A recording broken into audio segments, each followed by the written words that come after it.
yan sa situation ng nanghihiram, especially pagdating sa family emergency at pag may batang involved. Pag may ganito, may nabaha or something, it's lalo pag emergency, ang mindset mo lang is, I have to help them. Kailangan nila ito ngayon. Normally, most of the time, or sometimes, pag nagpapahiram naman ako, hindi na ako nag-iisip na may balik ito. Bilang Pilipino, gano'n naman tayo, di ba? But, again, sa panahon ngayon, kadalasan ang mga tao pag hinihiraman, at hiniraman uli, tapos hindi naman na ibalik yung unang hiram, napapaso na.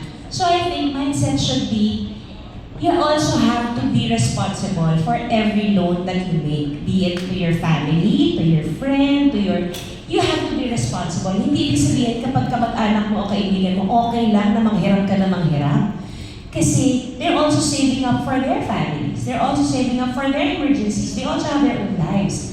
They're just extending a helping hand to you. It doesn't mean that you own part of their bank account already. Ngayon kung hindi ka makapagbayad, huwag kang magalit sa kanya. Diba? Kasi may mga ganun eh. Hinahanapan ka ng bayad, ikaw pa galit kasi hindi ka nakabayad.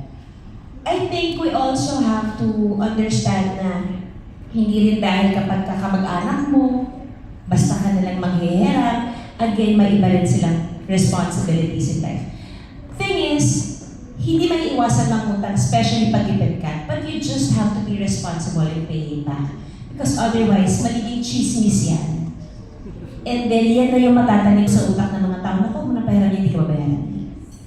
Hanggang sa mawawalan ka ng friends, mawawalan ka ng family, and it's not worth it. But now we have Tala-App. Hindi mo na kailangang i-hassle ang mga tao sa paligid mo. You can actually loan from Tala na matuturuan ka pa ng sense of responsibility because they'll really help you find a way for you to be able to pay it nang hindi ka nalulubog sa utang. Na nagagawa mo pa rin yung purpose mo. Why you really, bakit ka talaga nag-loan or bakit ka talaga di ba, humiram ng pera sa kanila. For me, again, mahirap ang buhay. Hindi na iiwasan mangutang. Hindi na iiwasan mag-loan sa bangko, lalo kung halimbawa, bigla mo kailangan magpatayo ng bahay or something kasi nagbaha ka or nasunugan ka, Lord, diba? But things happen. A lot of challenges happens in life. But wag naman natin gamitin angkla yung challenges ng buhay natin para yun na yung maging lifetime story natin na kawawa ako, wala na akong pag-asa sa buhay. Hindi. All of us may pag-asa tayo sa buhay. It is just, ikaw lang ang hinihintay ng pag-asa. Pag hindi ka kumilos, wala kang pag-asa. Last question.